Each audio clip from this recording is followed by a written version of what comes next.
আমাদের সর্বজন শ্রদ্ধ সবার পরিচিত মুখ সাহিত্যিক, কবি, লেখক এবং সাদা মনের মানুষ, যাকে আমরা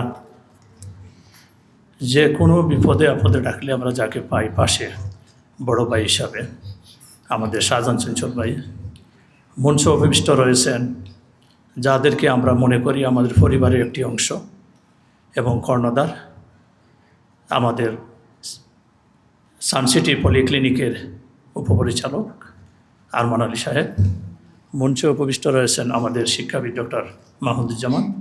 মঞ্চে উপবিষ্ট রয়েছেন আমাদের সিলেট বিভাগ প্রবাসী পরিষদের সম্মানিত উপদেষ্টা এরশাদ আলী ভাই। আমাদের সংগঠনে উপস্থিত রয়েছেন বিশিষ্ট ব্যবসায়ী আব্দুল সত্তার ভাই। আমার সামনে উপস্থিত রয়েছেন রেমিটেন্স যোদ্ধা এবং সাংবাদিকবৃন্দ এবং আমাদের সিলেট বিভাগ প্রবাসী পরিষদের সম্মানিত সদস্যবৃন্দ এবং বাংলাদেশ দূতাবাসের ঊর্ধ্বতন কর্মচারী এবং কর্মকর্তা ফয়সাল আহমদ ভাই। আমার সামনে উপস্থিত রয়েছেন আজকের বিশেষ অতিথি হিসাবে মহিলা সদস্য এবং আমাদের শ্রদ্ধা ভাবিগণ। আসসালামু আলাইকুম রহমতুল্লাহি ওয়া বারাকাতুহু।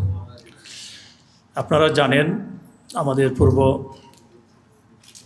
বক্তারা যা বলে গেছেন গুণীজন, একই সুরে আমিও বলতে হয়। আমাদের এই গ্রিন ক্রিশ্চান সোসাইটি যদিও অতীতের তুলনায় বর্তমানে কিছুটা আমরা বিলম্বিত হয়েছে। ঈদ পূর্ণমিলনী অনুষ্ঠানটা যদিও খুব দেরিতে শুরু হয়েছে বিভিন্ন কারণে, এর জন্য আমি আপনাদেরকে ক্ষমা প্রার্থী, সুন্দর ক্ষমার দৃষ্টিতে দেখবেন। আর্ত মানবতার সেবায় আপনারা আমাদের ডাকে সাড়া দিয়ে আসছেন এবং আমাদের পাশে অতীতেও ছিলেন, বর্তমানেও আছেন, ভবিষ্যতেও থাকবেন বলে প্রত্যাশা রাখি।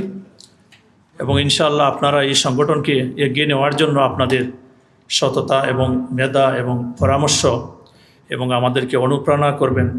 আপনারা এই মানবতার ডাকে আসার কারণে আমরা যে বা যারা দায়িত্ব নিয়েছি এই সংগঠনের, আমাদের আগামীতে কাজ করতে আমাদের কোনো বাধা থাকবে না এবং এই সৎ সাহসটুকু নিয়েই আমরা এগিয়ে যেতে পারবো।